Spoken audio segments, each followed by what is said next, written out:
నమస్తే, welcome to Disha TV. Ambedkar Jayanti సందర్భంగా చాలామంది కూడా ఇక్కడికి ట్యాంక్ బండ్ దగ్గర ఉన్నటువంటి అంబేద్కర్ విగ్రహం దగ్గరికి తండోపతండాలుగా జనాలు వస్తూ ఉన్నారు. 135వ జయంతి కావడం వల్ల చాలామంది కూడా ఇక్కడికి వచ్చేసి వారి యొక్క ఇక్కడ ఉన్నటువంటి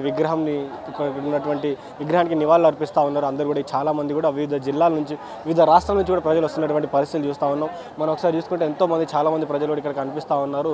ఒక్కొక్కరు కూడా చాలామంది రావడం జరిగింది. అంబేద్కర్ గురించి మాట్లాడుకుంటే ఆయన ఆ రోజున మనకు కావాల్సినటువంటి హక్కుల కోసం ఎంతో పెద్ద ఎత్తున పోరాడి నిజంగా రిజర్వేషన్ కొన్ని కులాలకు రిజర్వేషన్ కావాలంటే కూడా కొంతమంది అపోజ్ చేస్తే నీ రాజ్యాంగంలో నాయకత్వం వహించని కూడా ఆయన పక్కన పడేసి వెళ్ళినటువంటి పరిస్థితి.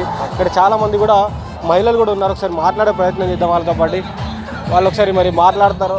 అంటే ఈరోజు అంబేద్కర్ జయంతి సందర్భంగా మరి మీ మహిళల యొక్క హక్కులు ఏమన్నా సహకారం అవుతున్నాయి? ఎట్లా ఉంది పరిస్థితి?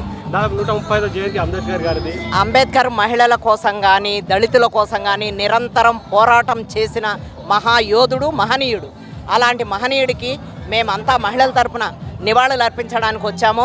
కానీ ఇక్కడ పరిస్థితులు కనీస అవసరాలు కూడా ఇంతమంది ఇన్ని వేల మంది వస్తుంటే కనీసం కొంచెం మంచినీళ్ళు ఏర్పాటు చేయాలి, కొంచెం మజ్జిగ ఏర్పాటు చేయాలి, నిలువ నీడ ఏర్పాటు చేయాలనే ఇంగిత జ్ఞానం లేకుండా ఈ ప్రభుత్వం బిహేవ్ చేస్తున్నది. మీరు ఈ గేటు దాటి బయటకు వెళ్తే మొత్తం ఇంత లోతు మోకాళ్ళ లోతు మురికి, దోమలు, పురుగులు, ఈగలు అన్నీ ఉన్నాయి. అక్కడే నిలబడుతున్నాం. ఏం చేయాలి? ఎందుకంటే ఆ మహనీయుడికి నివాళులు అర్పించాలి. బట్టి కేసీఆర్ పాలనలో ఉండగా మహనీయుడిని ఇక్కడ ఆయనకి గుర్తింపు రావాలని ఏర్పాటు చేసిన దానికి సఫలం చేయడానికి మేమంతా నివాళులు అర్పిస్తున్నాం. జై భీమ్. రాజకీయంగా, ఆర్థికంగా,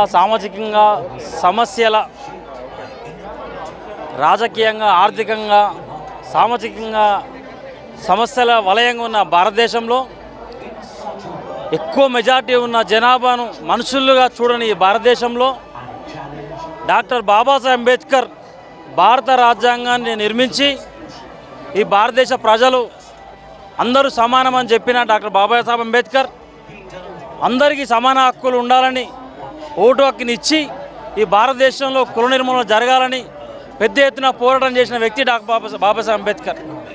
బాబాసాహెబ్ అంబేద్కర్ ఒకటే మాట చెప్తాడు, ఈ భారతదేశంలో మార్పు రావాలంటే విద్యతోనే మార్పు వస్తుందని చెప్పిన వ్యక్తి డాక్టర్ బాబాసాహెబ్ అంబేద్కర్. అలాంటి డాక్టర్ బాబాసాహెబ్ అంబేద్కర్ జయంతి రోజు ఇంత పెద్ద ఎత్తున మనం జయంతి ఉత్సవాలు జరుపుకోవడం చాలా హ్యాపీగా ఉంది. ఒకటే విషయం తెలియజెప్పాలనుకున్నా, ఈ దేశంలో ఎప్పుడైతే కులం నిర్మూలించబడుతుందో అప్పుడు ఈ భారతదేశం డెవలప్ చెందుతుందని మేము తెలియజేస్తున్నాం. Thank you. జై భీమ్, జై భారత్. అంబేద్కర్ జయంతి సందర్భంగా మరి అంబేద్కర్ కళలు సహకారం అయ్యాయంటారా? బ్రదర్, అంబేద్కర్ గారి కళలు సహకారం అయ్యాయంటే అంబేద్కర్ గారి ప్రధానంగా 4 అంశాలు బ్రదర్. స్వేచ్ఛ, సమానత్వము, సోదరభావం, స్త్రీ సమానత్వం. ఈ 4 అంశాలతో పాటు దళితుల యొక్క ఉన్నతి.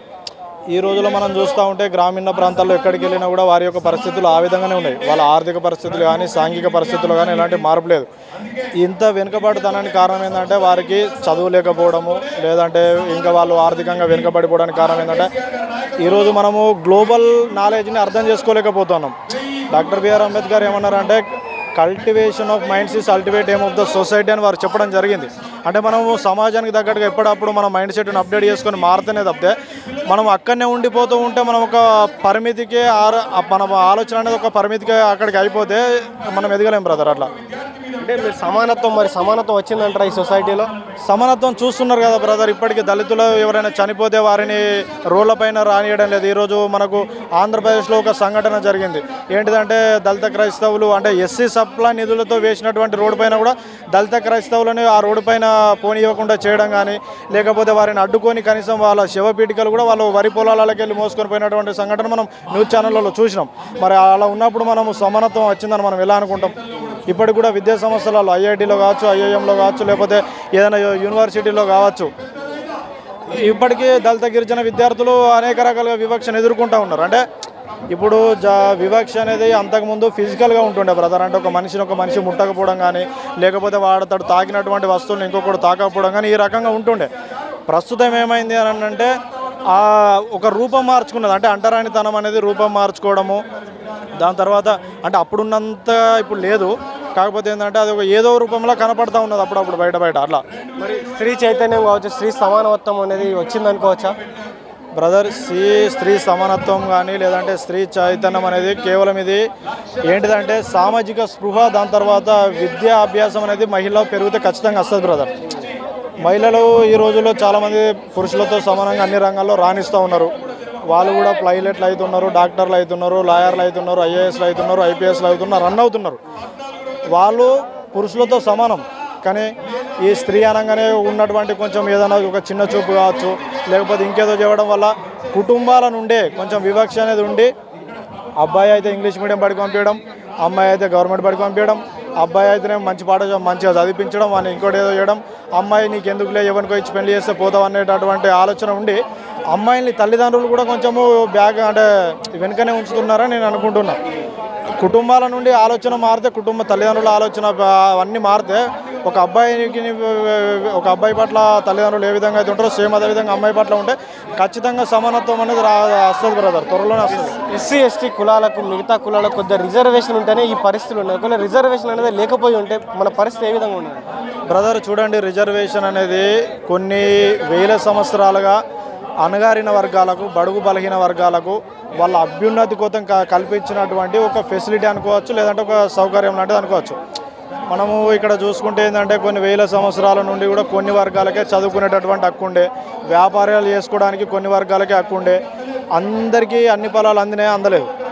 ఇప్పుడు ఏంటంటే ఎస్సీ ఎస్టీలకు ఉన్నటువంటి రిజర్వేషన్ ఏంటంటే బ్రదర్, ఎక్కడనో ఆదిలాబాద్ గుట్టలాలనో, లేకపోతే ఎక్కడనో మంచిర్యాల సైడో, లేకపోతే ఎక్కడనో ఒక గొడ్లు కాసుకునేటటువంటి వ్యక్తో, లేదంటే ఏదో చెప్పులు కుట్టే వ్యక్తో, ఇంకోటి చేసే వ్యక్తి ఈరోజు ఇక్కడికి వచ్చి చదువుకోగలుగుతున్నాడంటే ఆ రిజర్వేషను, దాని తర్వాత ఈ అంబేద్కర్ గారు, లేదంటే డాక్టర్ బిఆర్ అంబేద్కర్ అయినా, మహాత్మా జ్యోతిబాబులు అయినా, సావిత్రిబాయి పూలే గారైనా వారు కల్పించినటువంటి వారి త్యాగాల ఫలితంగానే ఈరోజు చదువుకుంటున్నాం బ్రదర్. ఈ 120 అడుగుల విగ్రహం గురించి ఏం చెప్పదలుచుకున్నారు బ్రదర్? ఇది 125 అడుగుల విగ్రహం ఏదైతుందో ఇది గతంలో కేసీఆర్ గవర్నమెంట్లో ఉన్నప్పుడు కన్స్ట్రక్షన్ చేయడం జరిగింది. ఇది నేను ఇక్కడనే ఉండి చదువుకున్నాను. ఇప్పుడు కూడా ఫైనల్ ఇయర్ లాస్ట్ ఉండేటు నేను. ఇది చాలా సంతోషకరమైన విషయం బ్రదర్, ఎందుకంటే డాక్టర్ బిఆర్ అంబేద్కర్ గారు లండన్లో చదువుకున్నారు, కొలంబియాలో చదువుకున్నారు. అతడికి ఎల్ఎల్డి, బ్యారెట్లా, మళ్ళా విదేశాల్లో ఎకనామిక్స్లో పిహెచ్డి కంప్లీట్ చేసినటువంటి మొట్టమొదటి భారతీయుడు డాక్టర్ బిఆర్ అంబేద్కర్. ఆయన ఒక జ్ఞాన సంపన్నుడు, సింబల్ ఆఫ్ రిప్రజెంటేటివ్గా అతన్ని ఇక్కడ ఒక సాంకేతికంగా అతని యొక్క విగ్రహాన్ని ఇక్కడ ప్రతిష్టాపించడం అనేది ప్రజలందరికీ, అంటే కేవలం ఒక దళిత వర్గాలకు, గిరిజన వర్గాలకు, ఇంకొకరికో కాకుండా ప్రతి ఒక్కరు కూడా అతన్ని చూసి కనీసం ఈ విగ్రహం ఎవరిది, ఈయన విగ్రహం ఎందుకు పెట్టారన్న ఆలోచన పిల్లలకు వచ్చినా అడిగినా కూడా అతని హిస్టరీ కొంచెం చెప్పే అవకాశం ఉన్నది. కాబట్టి ఇది చాలా బెస్ట్ బ్రదర్.